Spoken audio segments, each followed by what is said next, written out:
A symphony for me means contrast. Mm-hmm. It means integrating contrast.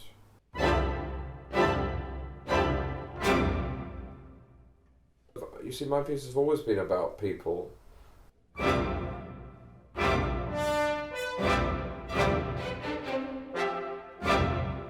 really exciting things in music are those that don't make sense, or jumps in logic.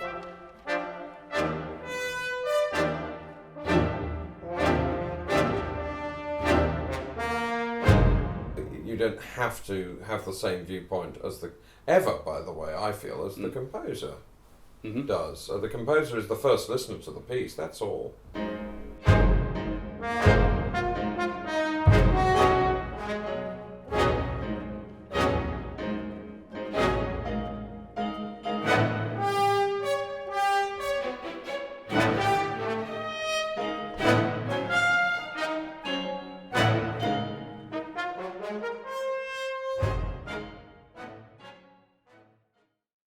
Thank you very much for doing this, Julian. So, at this moment we're speaking early in July of 2022 with the world premiere of your second symphony, Prague Panoramas, only a few weeks away with the BBC Symphony and Semyon Bychkov. So having been witness to the latter half or so of the composition process of this piece, and I've now heard a very good MIDI realization of the third movement, as with many of your pieces, it's this huge, wild storybook of lots of disparate kinds of music. So there's a lot of richness in the material that we'll be getting into in terms of its source material and various books and paintings and things. But first and foremost, it's about Prague and Czech music. And perhaps you'd like to talk a little bit about where your Praguephilia came from. Well, I'm actually going to start by slightly contradicting what you've just said. It is, of course, inspired by Prague, and in particular by a book of photographs by Sudek, which I'll explain. But for me, because I'm not Czech and I have no Czech relatives or anything like that, the family doesn't have any relationship to Czech Republic, it's much more a case of what will start me composing and then composing. Now, I'm not trying to minimize the importance of the inspiration that starts you off, but it is the starting point, because I certainly never wanted to write anything that sounded even remotely Czech. It doesn't. And my fascination, very long-standing with that culture and language and so on, is not going to be strictly audible much of the time in the piece, I would say. It was played recently, the first two movements, in Prague by the Czech Philharmonic with Semyon Bychkov. And they received it rather very warmly and appreciated that, I had been inspired by that. But, of course, they took it in as music by me and music by a Brit. They didn't think of it in any way as particularly Czech. Nor did the orchestra, nor did I want them to particularly. So that if you don't know anything about Czech culture and you don't know anything about Czech music and you don't happen to share that interest, it doesn't matter. It's just a piece of music that was started off by those things. But nevertheless, I hope that talking about what it was that did start it might be of interest to people. But just wanted to emphasize that it's not program music, and it's not, you don't have to have the same viewpoint as ever, by the way, I feel, as the composer does. The composer is the first listener to the piece, that's all.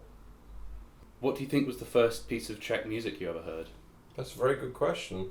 My guess is it was probably a symphony by Dvořák, and I'm guessing that it was probably the 8th Symphony, which in those days, this is early 70s because I was born in 67, was still sometimes known as Symphony No. 4 in G minor, whereas now it's Symphony No. 8, because there were 4 early symphonies that he'd not bothered with after a while, which were hanging around, and which emerged, I think, really in the 50s, re-emerged.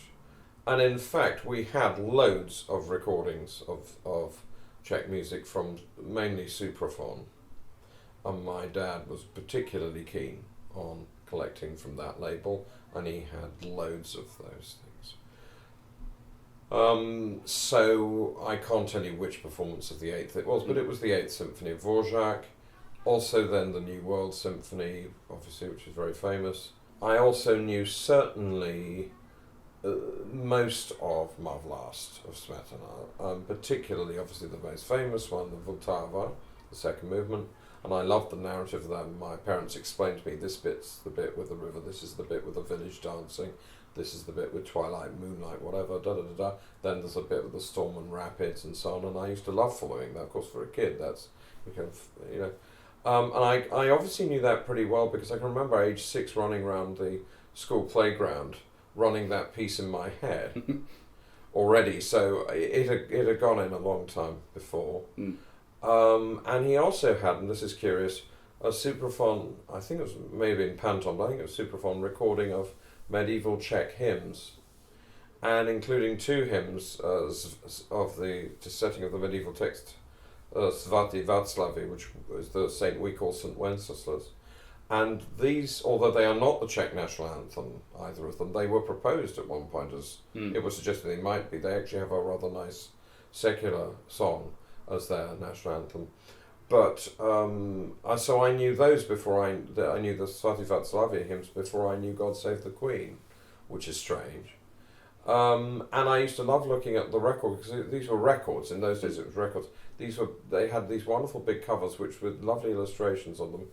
And Dvorak had this lovely sort of big beard, and then the sort of Czech countryside photos or photographs of Prague, which really struck me. Really, where's this place with all these spires and all these strange houses and this river and so on? And I was very hooked. So it started that way, and then also he collected some Janáček.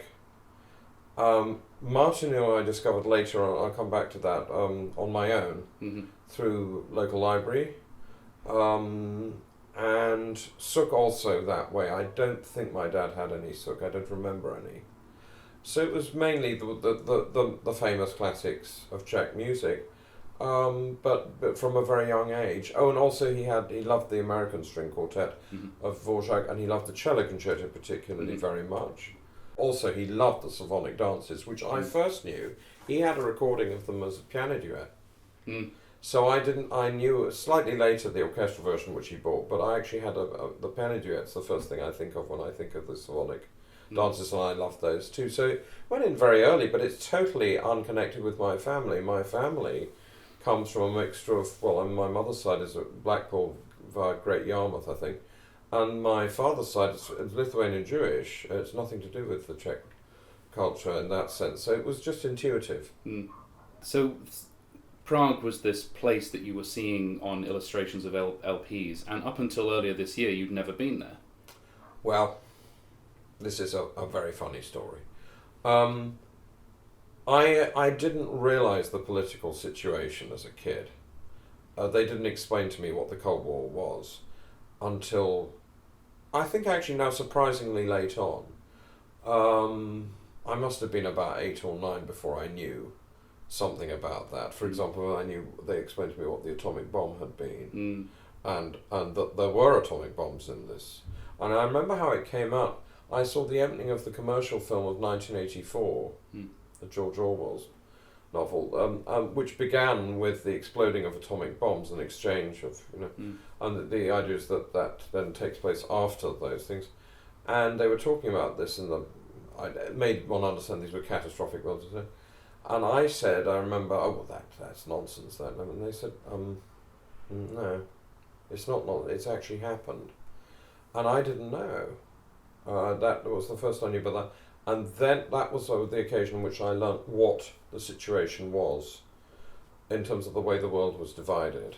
And I have to tell you, I was incredulous. And the more I grew up, the more incredulous I was.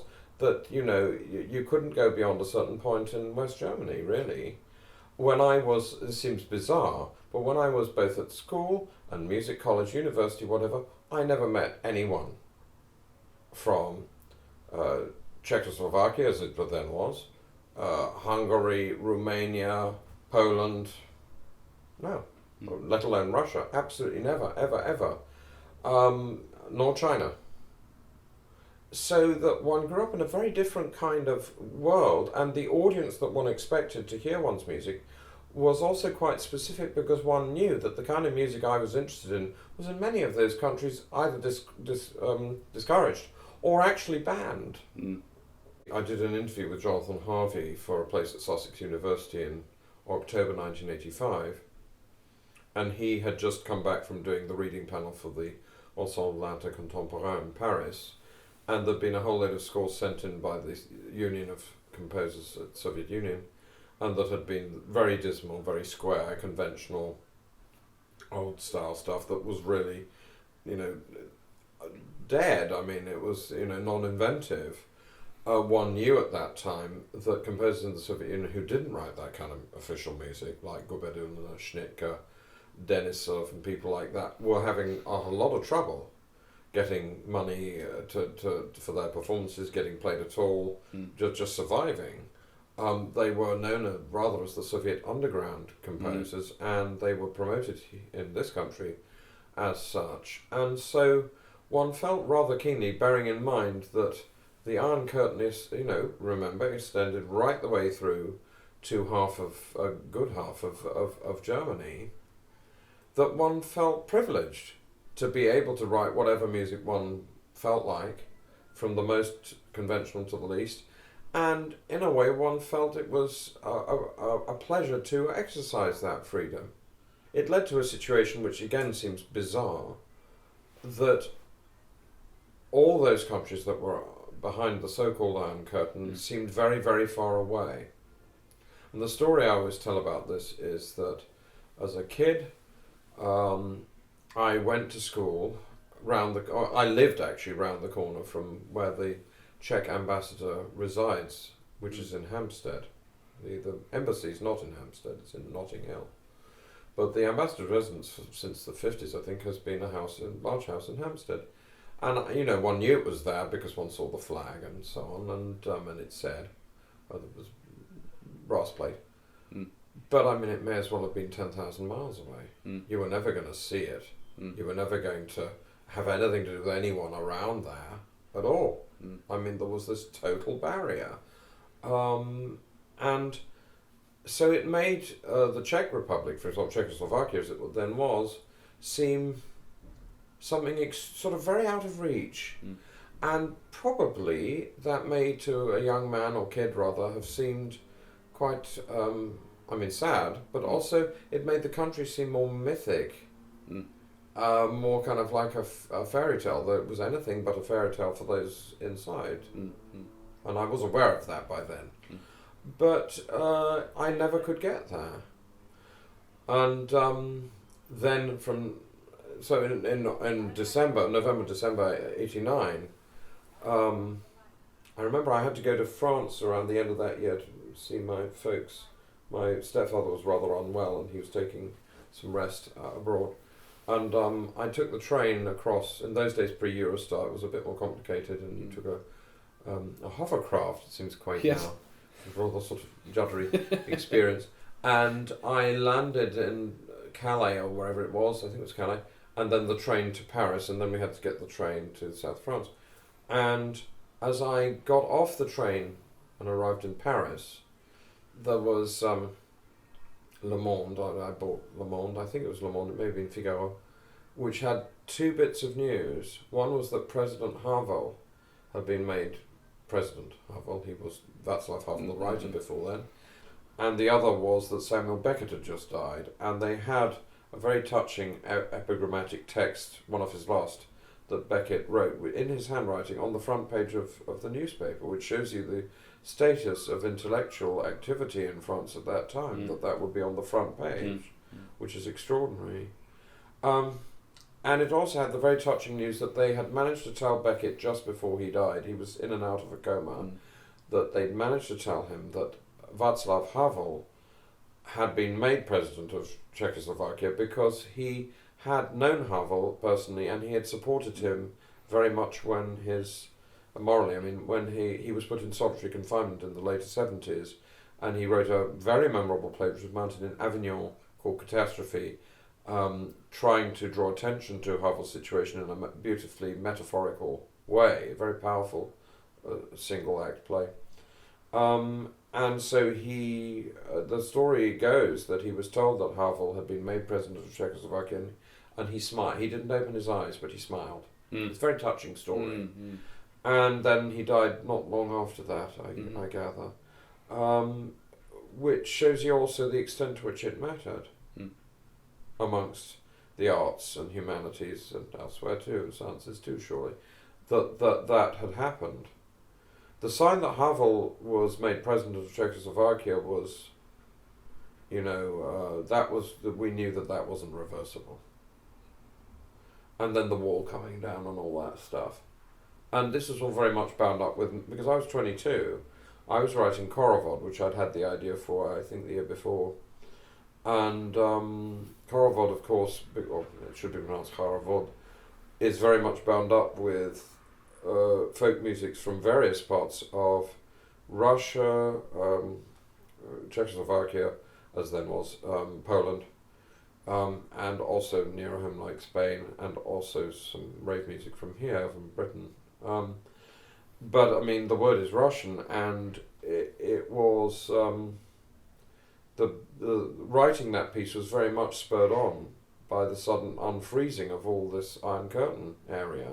I should have mentioned Romanian folk music was very important to me then and now, and that was also very much important to that piece. So that I was writing Korovod and the Diptych, which was my first published orchestral piece, at that time, and confusing at one point they're going to be the same piece actually, and hearing these bits of news day by day, everything was changing, and it seemed for the better. It was just a massive sort of unexpected surprise, and I do think that this new symphony is also a reflection, very delayed, of that. Now, it's also complicated by the fact that when I got to write it only a few months after I started to write it, Czech Republic became unvisitable again for quite different reasons. Right. So it was again out of reach for a large part of my writing this symphony. And so I was shoved back into, for other reasons, the same situation I'd been in that I grew up in. But with the added resources of things like YouTube, which became rather important to this symphony, in fact. Which we'll get to, yeah, certainly. We should talk about the subtitle of the piece, which is Prague Panoramas, and that is a reference to the book of photographs, now very hard to find, I believe, by Josef Sudek. When did you find this book, and how long was that at the back of your mind before you began to write this symphony? I'd never heard of Sudek. I mean, I know a certain amount about Czech culture, especially through my interest in Janacek, because Janacek was very bound up, as was Bohuslav Martinov, very bound up with the artistic currents of his day, and even the youngest ones. But I had never heard of Sudek, and I didn't know anything about him. And then the Photographers Gallery, which was in those days in Lower James Street near St James Park, had an exhibition of photographs about, I think it was about location. I can't remember the title of the exhibition right now, but it was to do with locale and something like that. And in one room they had this strangely shaped exhibit behind a glass box of this very elongated book, open more or less at the middle, with the two very long photographs on opposite pages of Prague, and it said this was Prague Panoramas by Josef Sudek, and I thought, who's that? Looked at the photographs and was knocked for six. And you know when you know. When something hits you that hard, you know you're going to be creatively stimulated by it. And it was just instinctive. I saw these wonderful, I couldn't really work out why I thought they were so amazing, but they were. And also they showed off Prague in a most beautiful, they're black and white photographs. He was using a camera which was made by Kodak, but in about 1894 or 5, which he'd found in a junk shop and then gone to incredible difficulty and trouble to refab it so that it was workable and usable again. And you can see on YouTube, there's a video of somebody using a reconstituted Kodak camera of the right type and see what it is. the lens, so there's a big film at the back of the box, and the lens does this. Simply that. I see. And all that gets projected onto the film, so that every moment is in perfect focus, but it's stretched together. Wow. So that everything is in a focus it would never be if you're looking with your own eyes. Mm-hmm. And also it's broader than you could probably see with your own eyes. But also the almost unreal detail of it. So there's no vanishing point, because every area has a whole set of vanishing points.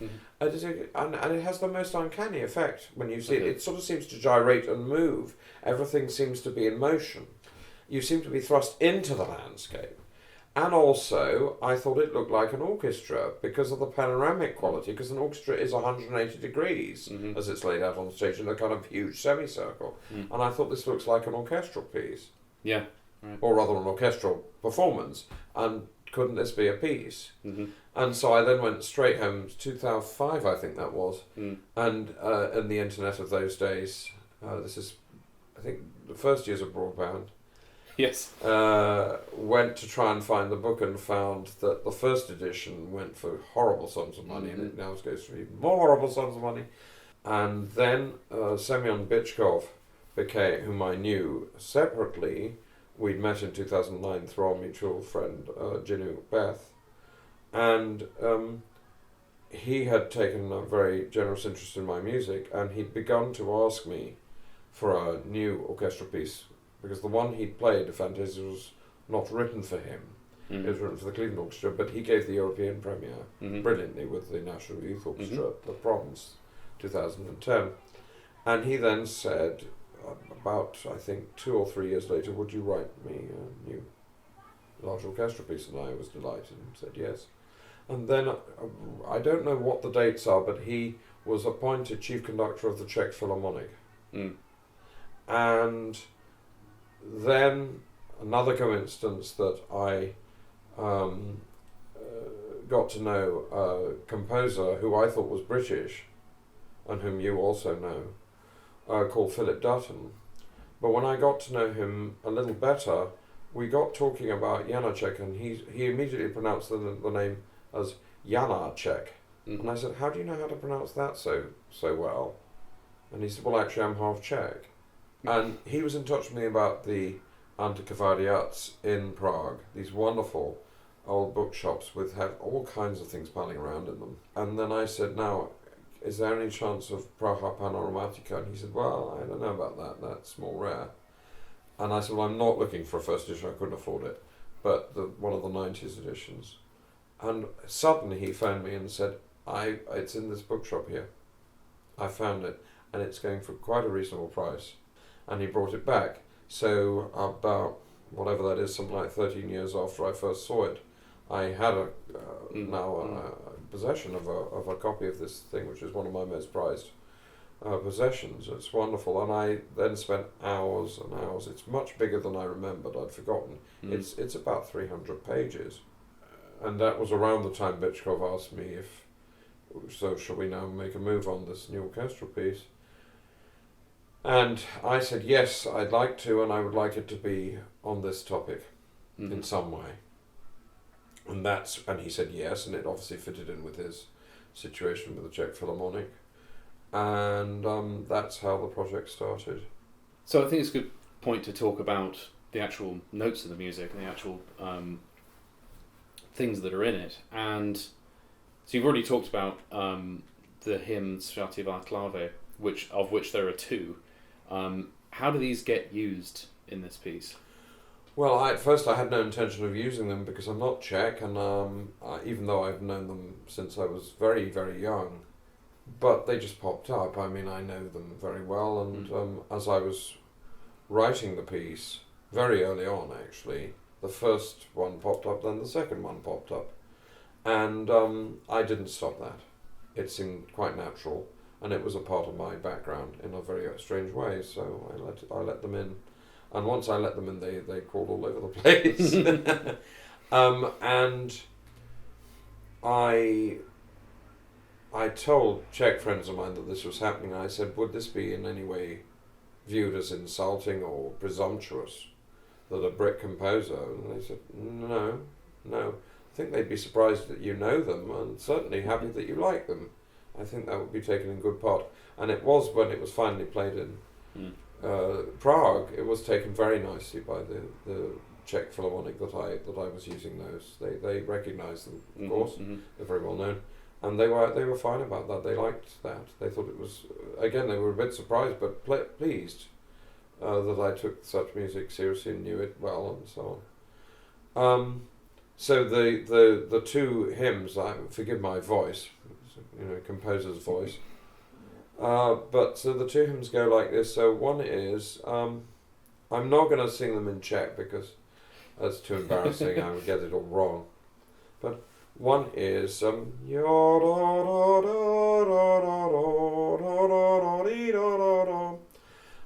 then goes on with a refrain. The other one starts and again and then the same coda actually as in the first hymn.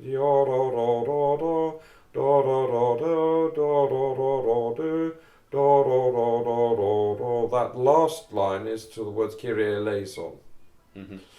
And it was particularly that second one, the one I sang second. They're not known as one or two. They just that struck me. That contour particularly haunted me always, and it's a very memorable thematic contour. So I was really pleased to be working with that. It's the other one, the one with the four notes of the minor scale that start going up and down. That has been used by many Czech composers. Suk wrote a meditation on it for string quartet. Martinu, I think, wrote pieces on it. Janacek used it somewhere, I can't remember who else. Smetana, I think, too, I can't remember. Novak, I think. Novak also, yes. The second one has been used less often by Czech composers, so perhaps that was why I felt freer to use it. But in any case, I really like the second one. I love it very much. And that popped up. So what happens is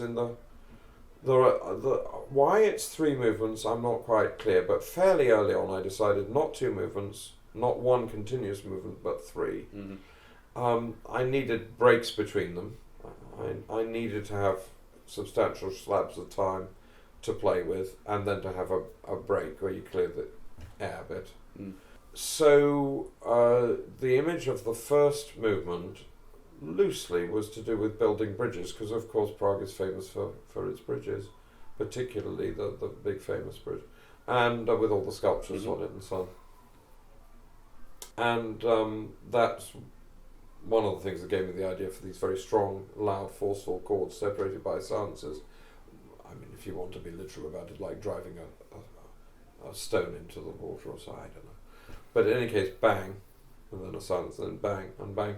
And as those chords gradually accumulate momentum and speed, if you listen to the top line of them as the progression gets faster and faster, you can hear the first Svatý Václave hymn forming, going dum bum bum bum bum bum bum bum bum bum bum. Just those first four notes again and again, cycling round.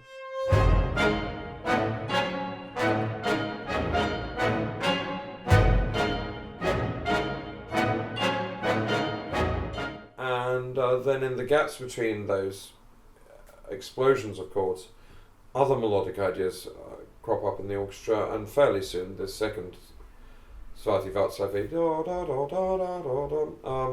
crops up.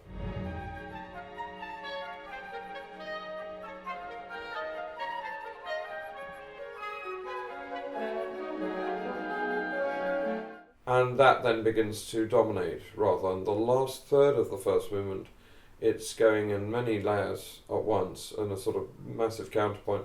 It's going in very, very slow, long notes in the horns for about 2.5, maybe it's less, maybe it's 2 minutes. It's a much faster variant of it is going in the piccolos and the xylophone and marimba, and I think the piano as well, which is going like a little dance like that in quintuplets against that.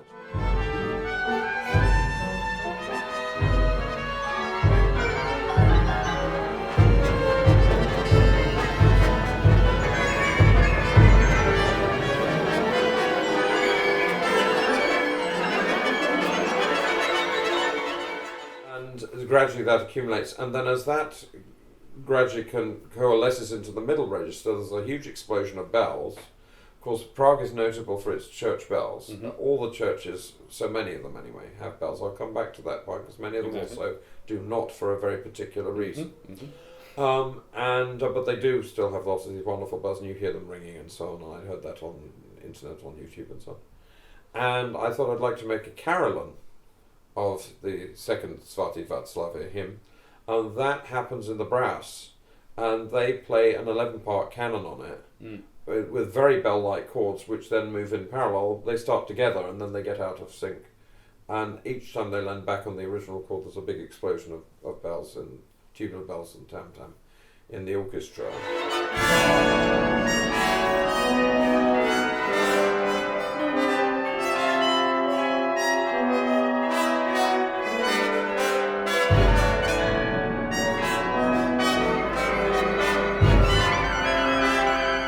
And finally, the final one of those ends the movement and fades out on the strings.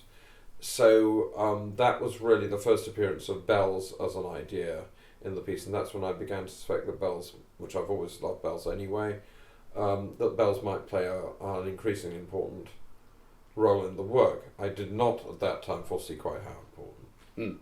So this is a good moment to move on to movement 2, which of course contains lots of different elements. One in particular is the bells you were just mentioning, but there's also a duet for 2 very important wind instruments. Yeah. What's the significance behind those? Well, I've always loved the Cor Anglais, and I think I've always had a habit of putting Cor Anglais solos in pieces because I'm very fond of the instrument. And then I wrote a piece for the Berlin Philharmonic and Simon Rattle called Incantesimi, which very much featured a very fine Cor Anglais player they have in that orchestra, Dominic Vollenweber, whose tone I'm very fond of. And that was a great chance for me to get to know the Cor Anglais better. I must say, one day I'd love to write a Cor Anglais concerto. It's Bernard Rams has done one, but there aren't many. Yeah. And it's a fabulous instrument with a very wide expressive range. The reason there are 2 of them in the second movement and indeed the third movement of my second symphony is because, because, I mean, what's not to like with 2 of them? Do you know that joke, about the phrase less is more? And then the retort to it in the joke is, well, if less is more, then just think how much more could be. And so, if you've written a piece with 1 Cor Anglais, write one with 2. Why not? And the other thing behind it is the Suk Summer's Tale, which features a slow movement which has a Cor Anglais duet, which is a sound I never heard in any other piece, I have to say. And so I thought it's another part of the sort of ancestry of this piece, of Czech references, and I was amazed nobody else that I know of has done Cor Anglais duets in their symphonies, so I thought, well, So that was also a key a little bit to some of the sound world of that slow movement, and then they come back also in the finale a bit. Movement 2 is by far the longest single. It's about 15 or 16 minutes long. It's almost a piece on its own in a way. Yeah. Did you know from the beginning that it was going to be one of the most substantial parts of the piece, or did that kind of evolve as you were writing it? And how did you decide on its shape? I think I did know that. I think I had some idea when it was a tripartite, 3-movement shape. I think I thought the core of this is going to be a slow movement with many faster episodes and many different episodes and different contrasting musics in it. A sort of cauldron of ideas around this slow music. So the first idea I had for it was the opening chord. And the opening chord is in what I always had suspicions of composers who have private terminologies for things. But I am interested in the business of creating a sense of tone centre in my music. I haven't used the word tonality because I think that's a very much misunderstood word. Without wishing to contribute to further misunderstandings around it, I'll just clarify what I mean when I say tonality. I mean something quite specific. I don't just mean putting a C major triad down. what I mean by tonality is the Western, what's called teleological, goal, in other words, goal-directed form of tonality, where you head towards a tone centre which is defined in a very specific kind of way with a very specific set of sound relations. And I don't do that. But I don't see any reason to throw out the baby with the bathwater and not use many of the fine aspects of that there are very useful and wonderful aspects of about perception and guiding a listener through a large time structure. You've just said it's quite a big movement. You want people to have some idea where they are in it, if possible. You can't please everyone, but if possible to give out some signals that are reasonably clear. And so I became very interested in trying to explore whether or not Western tonality was the only form of that kind of thing. And I don't think it is the only way of doing that. It's obviously the simplest and also by far the most, because of technology now and so on. I mean, you find people the world over know about that. When I was a kid, by the way, that wasn't entirely the case, but it certainly seems to be much more the case now, with amazing musicians from every corner of the planet who know Western tonality very, very well. And one can have mixed feelings about that from a number of points of view, social, political, all kinds of things. But it does mean that it's well known. Is that the same thing, big discussion point, as what, say, a lot of pop and rock music does with diatonic chords? And the answer is, I think sometimes it is and sometimes it isn't.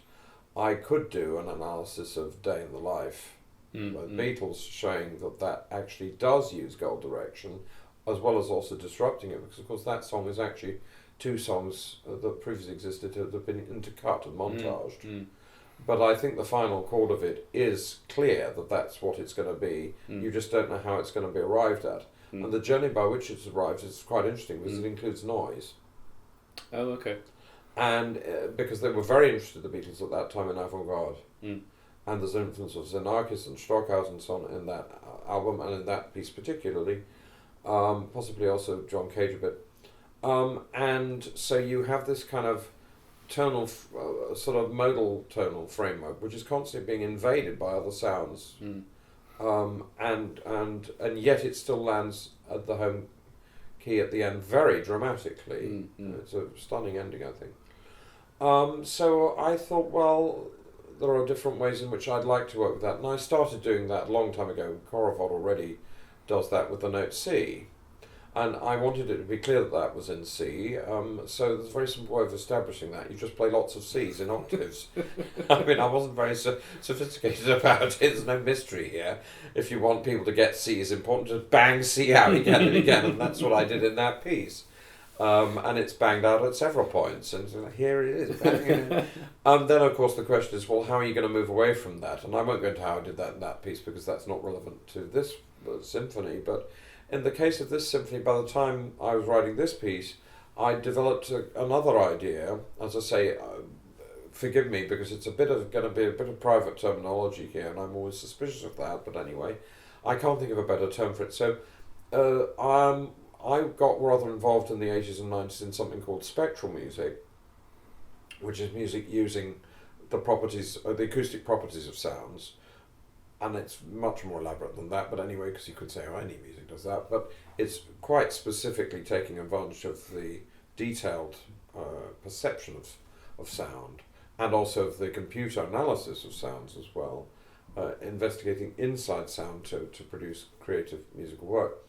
And the harmonic series, or the so-called overtone series, is one of the simplest and most common sound spectra that there is, and spectral music uses that a lot. A piece like Gerard Grise's famous piece, Partial, opens with a harmonic series on E, on a trombone and other instruments.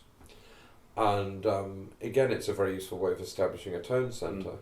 I became interested to know whether it was possible to have what's called the minor triad, which is where instead of having a tonic and then a major third and a fifth, which correspond to low overtones of the overtone series and are very simple consonances that you hear in all pop and rock music too, and much Western traditional music, is it possible to deal with a minor triad, which is where you get a minor third and then a perfect fifth. The minor third being controversial because it's not in the overtone series in the lowest positions. So what is this? Is it just simply a distortion of the overtones, or what? And there are whole treatises and books and theories, weird theories often, about why the minor triad is what it is and what it might mean and blah blah. And this was in connection with my third string quartet. When I began to work with a triad of 3 notes chord, which has, in the case of that piece, it's the notes B, a sort of slightly flat D, and an F sharp. And those correspond to the overtones 6, 7, and 9 of our harmonic series. And they sound rather lovely because they're still fairly low down the series, and they still sound consonant, but they also, it's undoubtedly true that the tonic is B. When you have that perfect fifth, you're always going to hear the B as the tonic now. And then this strange note in the middle, which is a sort of rather flat minor third, is a different colour of third from Western tonality. But the implication is that actually there's an E below it somewhere, because that would be the fundamental of the overtones 6, 7, and 9. And I wanted to work with that more. But there was a difference, which is that I'm not exactly decided, but I was not planning to use microtones in my second symphony, and I haven't, in fact, done so. So what I wanted to see was it possible to use this kind of triad without using the microtonal thing, because the 7th harmonic in the overtone series is flat with regard to equal temperament.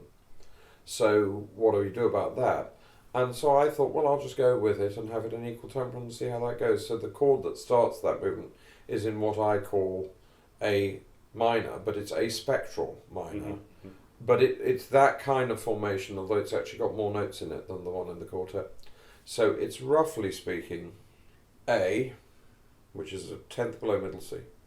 You've got middle C, and you've got E above middle C. But the other notes you've got are F sharp below middle C, and then you've got G sharp, B, you've got a C sharp, and you've got a C natural in the other octave, and a D. Now, in fact, the root of that in terms of overtone series is a very low D. And the whole point of the movement was to make sure that that D never occurred in the right position, that it was always up, above, and wherever it was not in the bass. So that it would sound like it was in A minor, and yet somehow it's clear that that's not really A minor. There's something else that it's hinting at all the time. And I like that kind of ambiguity and that shifting quality. And that became associated in my mind with the image of the Prague River, the Vltava, at night. As some of the Sudek photographs are in twilight or at night of the Vltava, and I found them remarkable.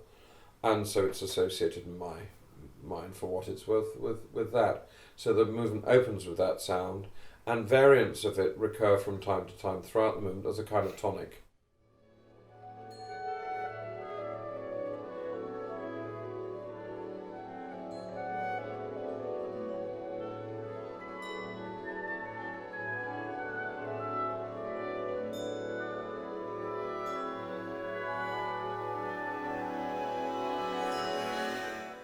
And then just on the last page, I have, in addition to that, I put this very, very low D on the double basses, and the music just seems suddenly to lock into that in cadence in a way that it hasn't quite done before.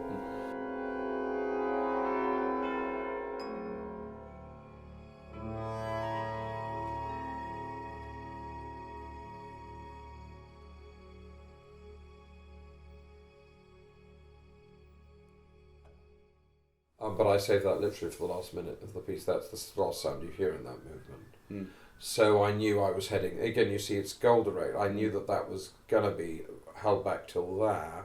So that gave me lots of hints as to how else to deal with things along the way. Mainly, don't do that.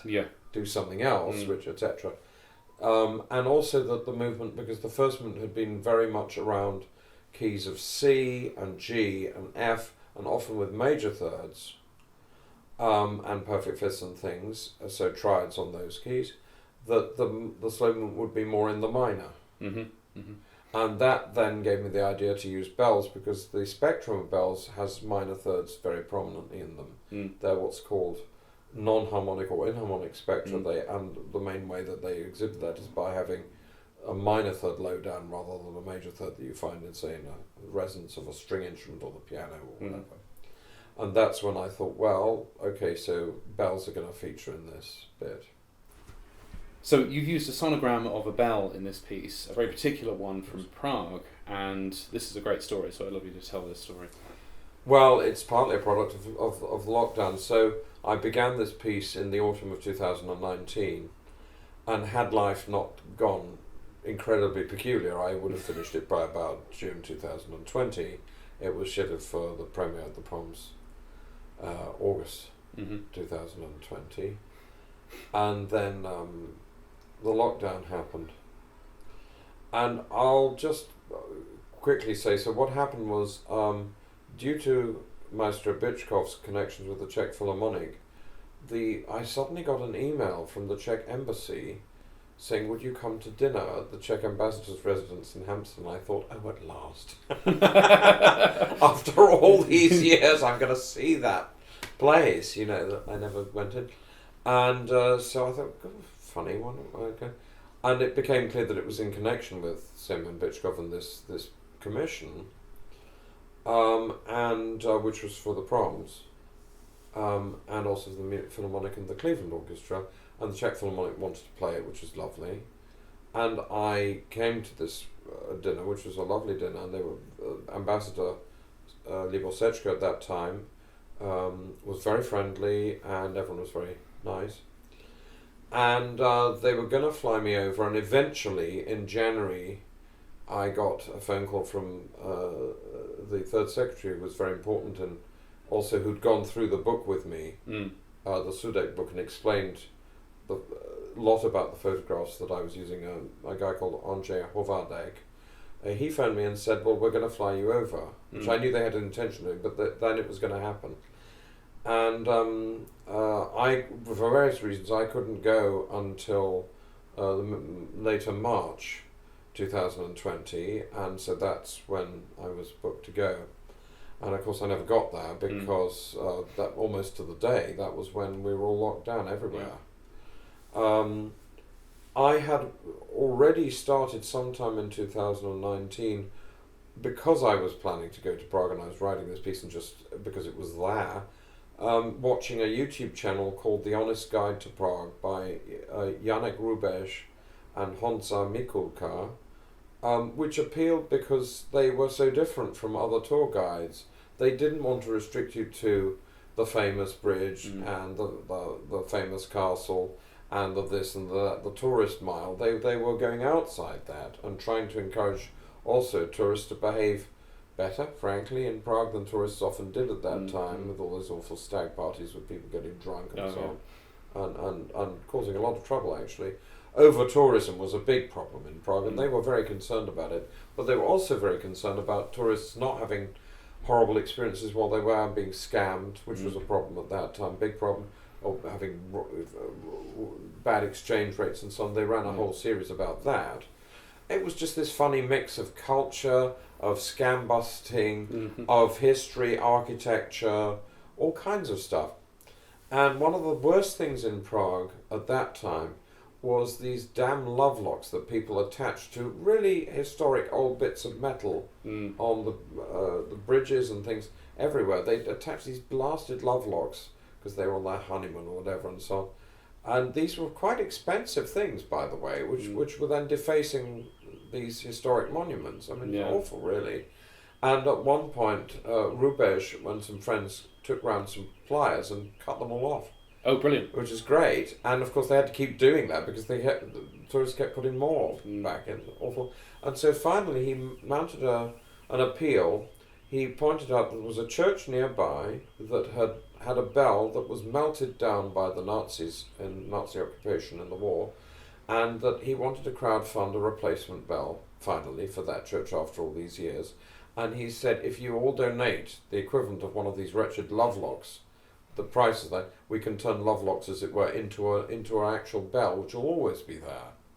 Wonderful. And it worked. It worked amazingly fast. I mean, I can't remember when I finally met Rubesh this year. He told me how quickly it was. It was within hours virtually. They had more than enough. It was staggering. It was one of the best bits of crowdfunding. And then they got it made in Innsbruck at the Grasmeyer factory, which is one of the most famous bell factories in the world. Now, the business of it being manufactured, so by then it was in lockdown. Mm. And it was very inspiring because they were just able, as things were being unlocked, to go to Grasmeyer in Innsbruck to see the bell being moulded and cast and then released, and to sound it for the first time. So just as it was taken out of its cast and cooled and all that stuff and cleaned a bit, they gave Yannick Rubesh this mallet and said, "Go ahead." And he said, "Can I?" "Yeah." And this beautiful ring came out. Gently. Poprvé. And I thought, that's a great sound. That's my middle section. Mm-hmm. Because that's where I'd reached in the symphony at that time. And so I took that recording and I analysed it in a program Michael Klingbeil made it when he was at Columbia University called Spear, which is quite prevalent amongst composers. Lots of people use it. And it's a very user-friendly program which basically you take a sound, you put it into this thing, and it tells you what's inside that sound at any time. You can also push the partials about a bit and so on. And you can do all kinds of stuff, and it'll resynthesize the bell for you. So I played around with that, had a lot of fun with that, and that gave me a lot of the harmony, I have to say, the slow movement came from that. Because it meshed with this spectral minor thing, it's very similar sound.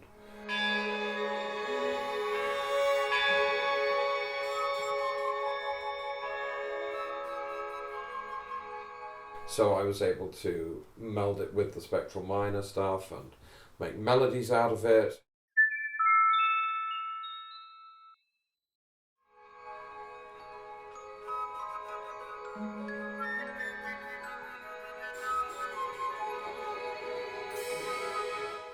Put it onto itself, so each partial had a little bell inside it, all kinds of stuff like that.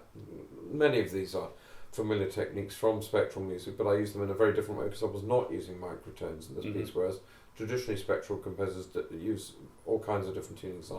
I stayed in Western tuning simply because of ease of playing and mobility and speed, and also the colour. I found that although there were certain advantages of using funny tunings in terms of trying to get the sound to sound a bit more like, you know, electronics or something, that the colour that you can get from having equal temperament is also very specific and very interesting and expressively useful in itself. So I resynthesized the bell in equal temperament.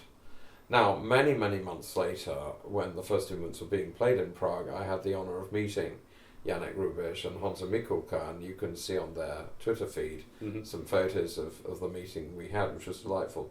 And I was able to play them the Spear analysis of their bell, and they were just delighted by that. And then they took me out for a beer. They gave me my first Prague beer, thank you. And they handed me this funny control, because one of the things that they'd used the money for was so that you could ring the bell by remote control. You didn't have to be in the bell tower, but you could be in the street nearby and point it to it and it would ring. And they said, well, ring it. So I rang the bell, having written this whole movement inspired by it, or a lot of the movements inspired by it, to actually, you know, and I remember the funny thing was we couldn't work out how to get it to stop ringing. And Rubesh finally worked that out.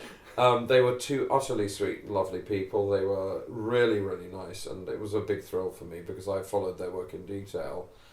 They were incredibly modest and said, what's somebody like you, you know, writing sort of, you know, concert music, what are you doing being interested in YouTubers like us?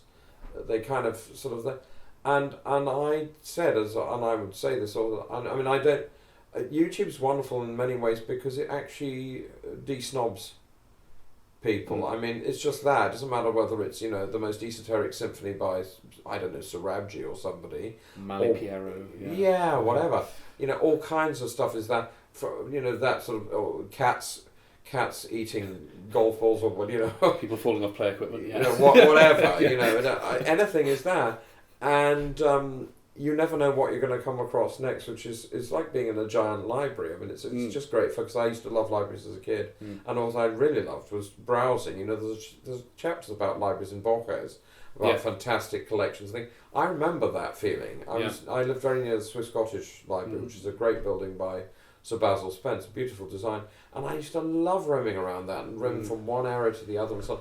And YouTube's a bit like a giant version of that on the computer. And so it never occurred to me that a symphony composer shouldn't be interested in YouTubers.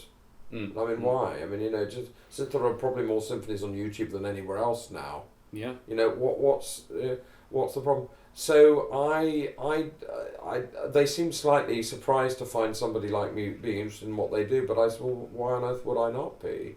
What you do is very interesting. And when they're doing something like funding, because they love bells. Well, I love bells, so immediately there was a connection there. Sure. And they crowdfunded this magical thing.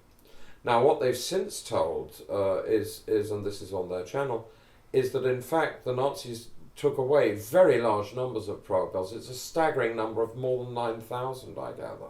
Good grief. And they melted these down. They melted them down for weapons. ammunition. And there are these sad photos, because bells of course have this beautiful shape and so on, and they're beautifully ancient carved bells all lined up, thousands of them, on the prow of ships that are going to, I think, Hamburg or Hanover, so I don't know where, I think Hamburg. These black and white photos of thousands of these bells looking so beautiful, and it's so awful to see those photos, to see that they're going to go and they're going to deprive the churches of those beautiful sounds. And they've since started crowdfunding a different kind of, a much bigger bell, which will be on the, as I understand it, on the shore of the Vltava, where that ship left, taking all those bells away, and will be ringable there. That's beautiful. And much bigger and so on. And the hope is that will, they're still working the details of that will gradually be able to fund over many, many years more replacements for these lost bells, which is a great idea, a beautiful idea. So the movement has a lot of connections with things like that, and it's sort of, the bells melt into the river in a way. I've thought of the river also as the movement of the water as if it was sounding or shimmering the bell sound. In a way, that's a little like what happens towards the end of the movement. You hear this sound which sounds very like I hope like the lapping of waves on the shore, and they're sounding the bell harmony.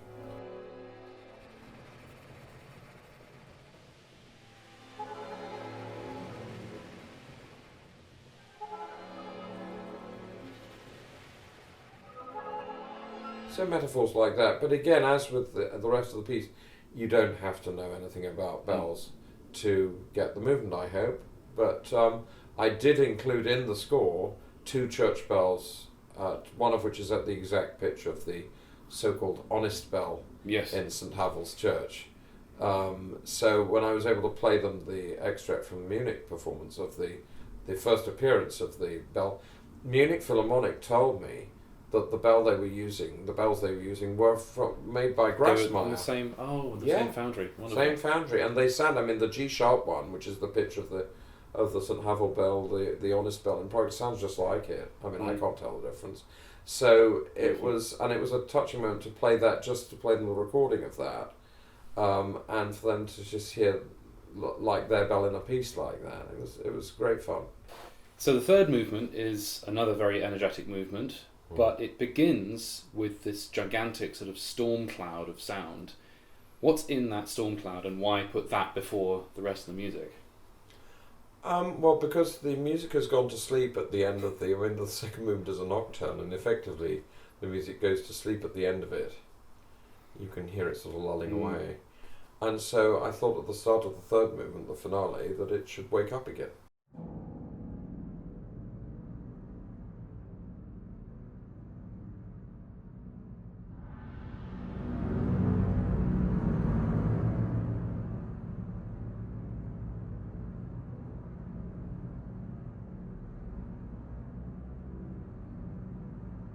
So this is the music waking up again, and as it does so,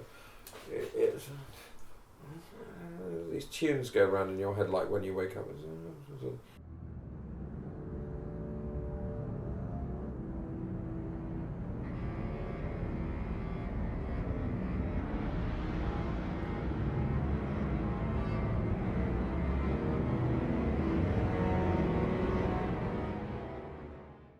And many of them are actually very famous pieces of Czech music, but you won't really hear them because they're very submerged.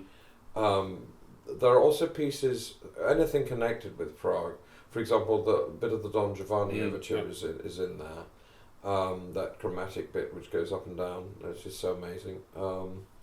And lots of little melodies from Dvorak, Smetana, Janacek, etc. And these things are very, very, you would only even not really, you don't really hear them. It's just sort of like, and the music gradually becomes aware, and as it becomes more awake, it then sweeps it up and the movement takes off.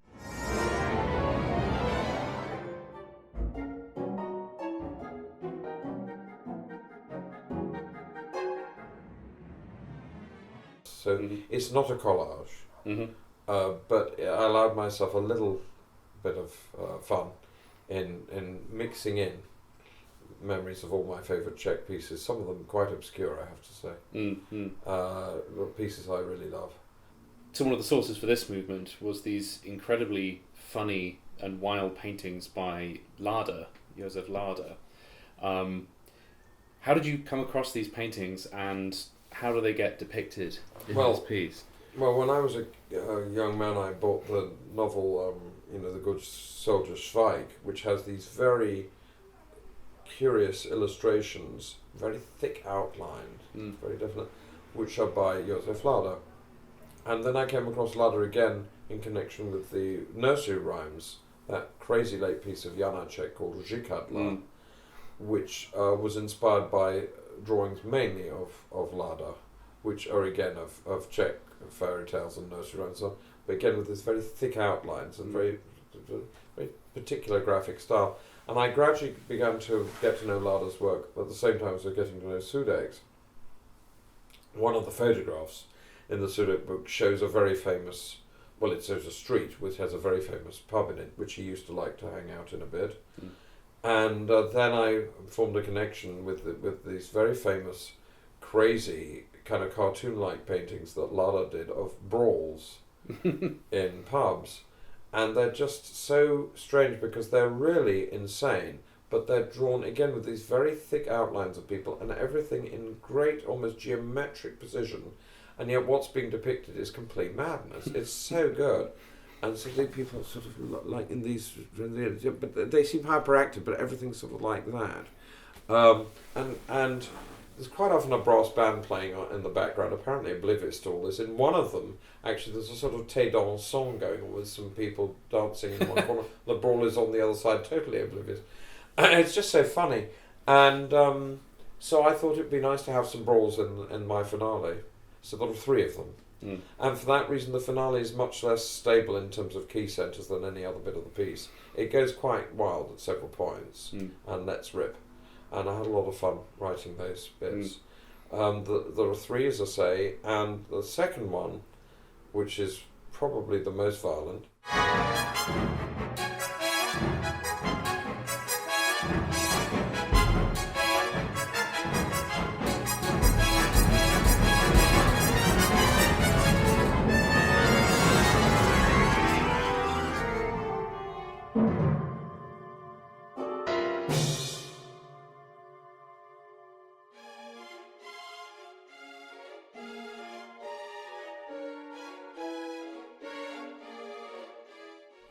goes completely amok, and as it's sort of fading away and so on, this wind chord hovers, and you think it's over, and then suddenly the whole crash happens, and bang, things from percussion, and that's like, when late at night when the pub's closed or closing, they start throwing the bottles out, and I sort of thought it was like that you think it's a crash, like that. just a few stragglers.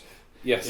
Before we get on to something. The next section is the most lyrical and relaxed of the whole movement. So it's deliberately putting those sides. So the brawls were fun to write, but they also use sort of great contrasts in the finale between very different kinds of much more lyrical music. Particularly after the second brawl, there's a kind of almost a Siciliano kind of thing, which a dance, a very gentle dance, which is very soft and lyrical, and we just had been blown out of our seats by this Brawl. So it was fun. But I think Prague is a city of contrast. But anyway, contrasts in life are fun and evocative, and it made for some fun composing times. So speaking of lyricism, there's the last section of the piece is based on a sort of lullaby-like melody. Can you talk about this melody? And I remember when you were writing it, and it was, how does one go about writing something like this in the year 2022, writing a lyrical melody? If somebody says to you, don't do something, when you say to a kid, don't do this or that or the other, of course the first thing kid wants to do is say. And when there's a feeling that you shouldn't be writing, I went to Darmstadt in 88, 86 and 88, but mainly 88. And actually it was more open then, I think, than it is now, stylistically, I'm sorry to say. That's another story. But there were still a lot of taboos from the old modernist times.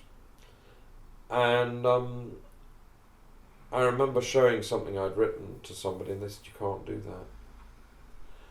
And I thought, oh, good. And so that's one element of it, is that if it's something you shouldn't be doing, I want to do it. Mm-hmm. That's sort of, not always a good idea, but it often is actually a good idea. Because taboos like that are not for the keeping. Second thing is, I like tunes. I've always liked tunes. I think it's the first element of music that I responded to was tunes and colour.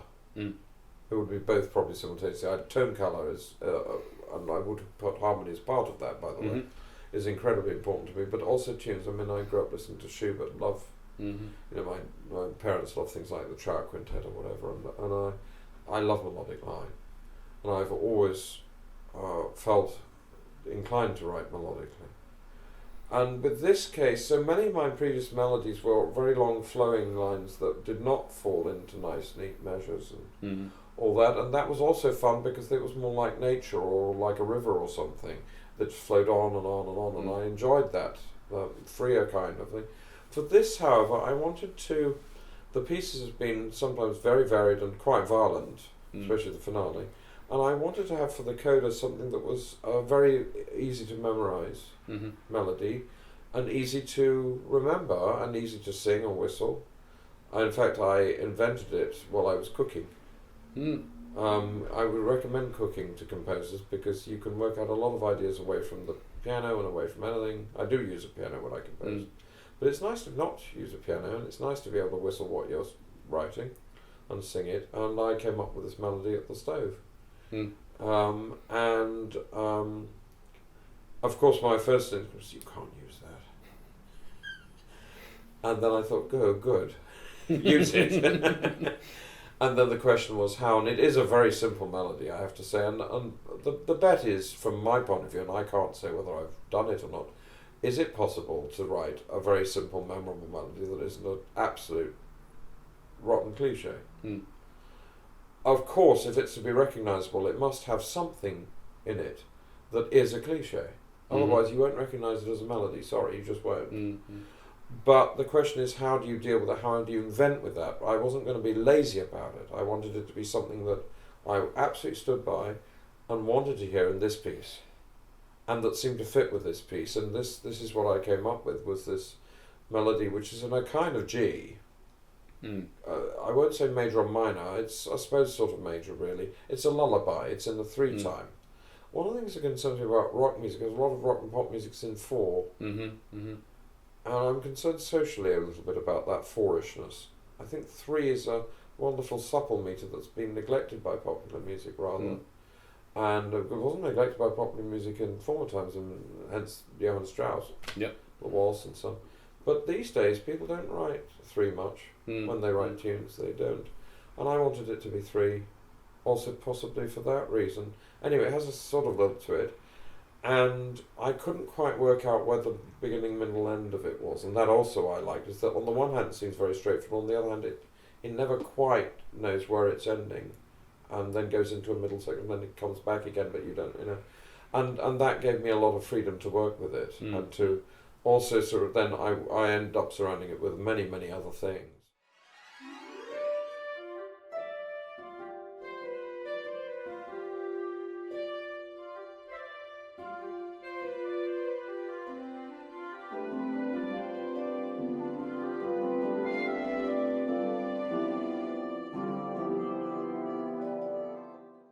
One thing is a little tune in the piccolo, which is actually borrowed from the coda to the slow movement of the New World Symphony. Oh, yeah. You know that bit that goes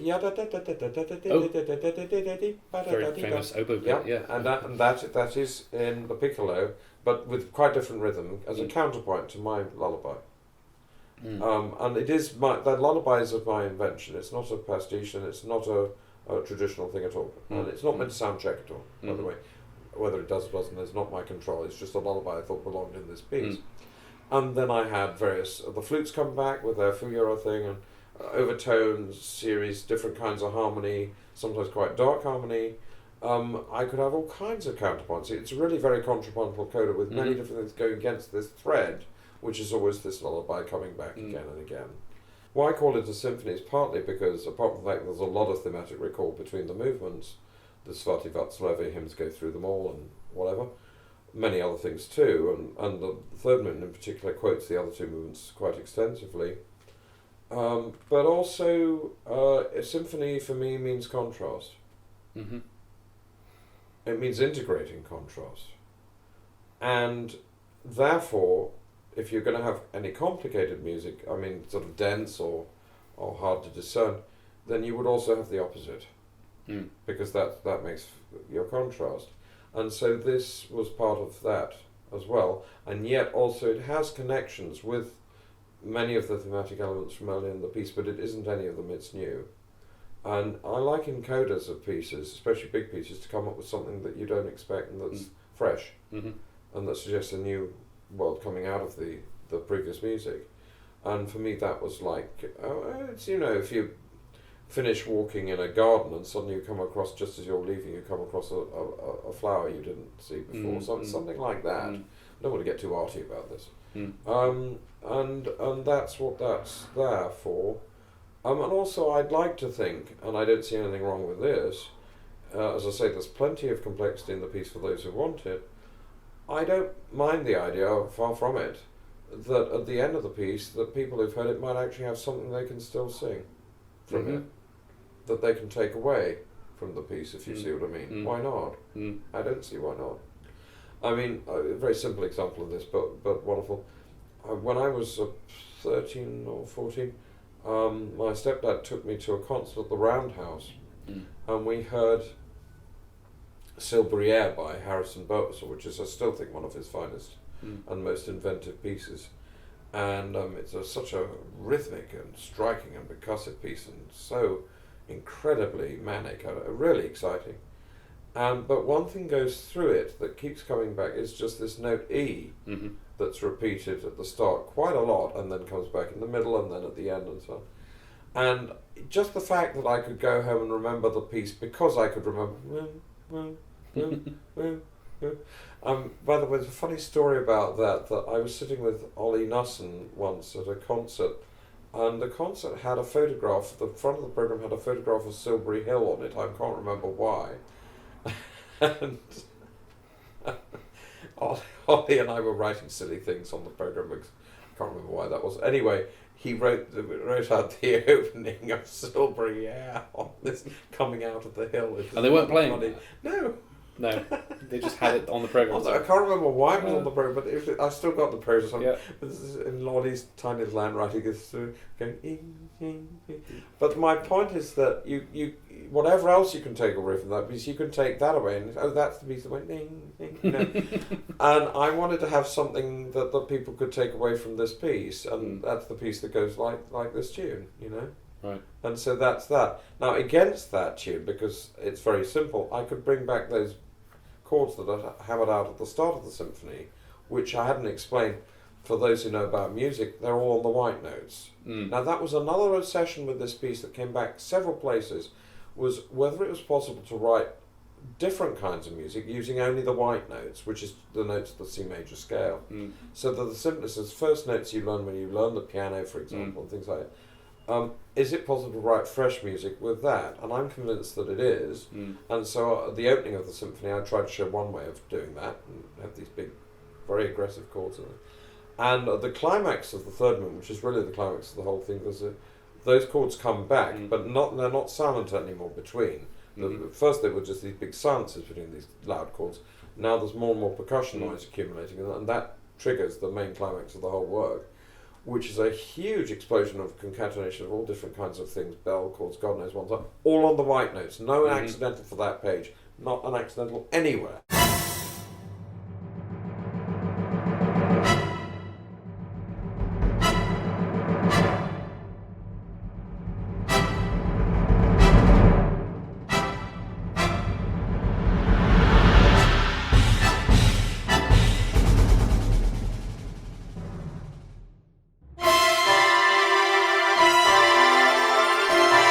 And it was a rather wonderful challenge for me, very exciting to see what I could do fresh with just white notes and make a big climax of the piece without any accidentals. And then I showed it to a friend and said, "Do you notice anything funny about it?" He said, "Oh, Yeah.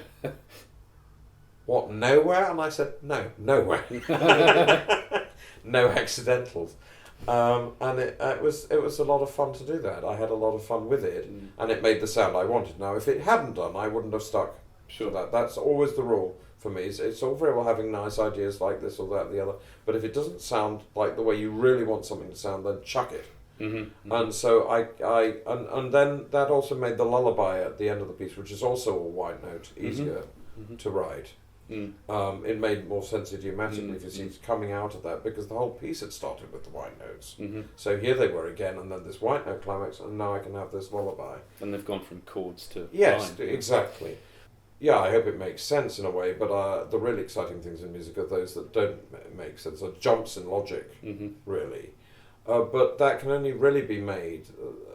Nonsense in music is only really possible if there's a good amount of sense in it too. If everything is nonsense, then it's just nonsense. It doesn't impress. But I'm interested in having surprises and jumps in logic and so on. So yeah, the lullaby surprised me when I wrote it. I didn't think I'd do that. I knew I'd do something. But when I came up with that tune, as I say, my first thing was, you can't do that. And I thought, that's exactly what you do. I couldn't work out how to end the piece before I did so. I very rarely can. You know, your first idea for how to end the piece, and I get ideas for how to end the piece very soon after thinking of a piece. They're very, very rarely any good, those first ideas for endings, because you haven't written the piece yet. The other thing is, a familiar question is, how do you start a piece? And in fact, I did not start this piece with the opening bars. But I had a quite different opening, which I chucked in favour of the much louder opening that's now there.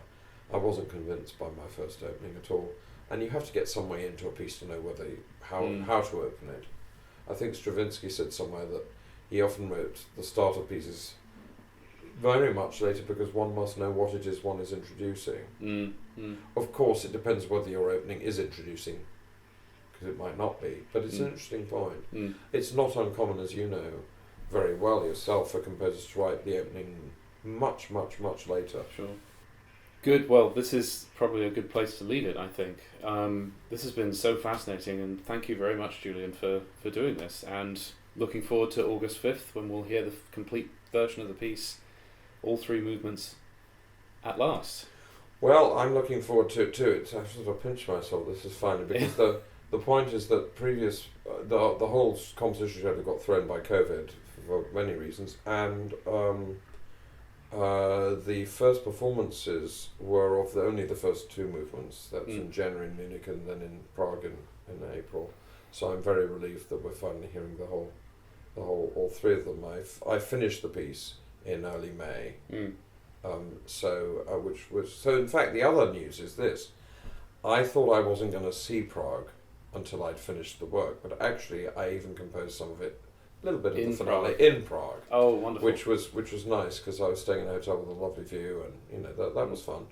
The last thing I'd like to say is something which is important from my point of view, which is just to thank few people who made the piece possible. Above all, Semyon Bychkov, who asked for it and to whom it's dedicated.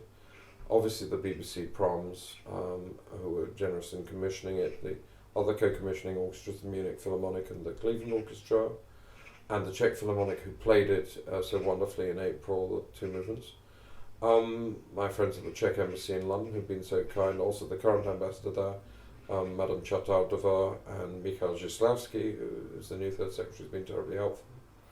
And Phil Dutton, and yourself, and all people who, basically, because when you write a big project like this, it takes years, and it was very interrupted, so it took even longer than normal. Mm-hmm. And obviously also my publisher, Schott, who've been incredibly supportive of the project at all stages, and without whom I couldn't do such a project at all. So I just wanted to say that, because people shouldn't think that composers just go away and write pieces. Any piece actually involves many, many people, and especially a piece of this size, and sometimes complexity. And of course not forgetting the honest guides, of course, as well, the Anik Rubish and Honza Mikulka. So all these people somehow, for me, are the piece. That sounds awfully egotistical, I don't mean that, but they go into the piece. The piece is for them. It's about all of these things together, and so it seems appropriate for me to thank them a little bit like this, if that isn't too formal, at the end of the project. I can't quite believe it's over. Yes.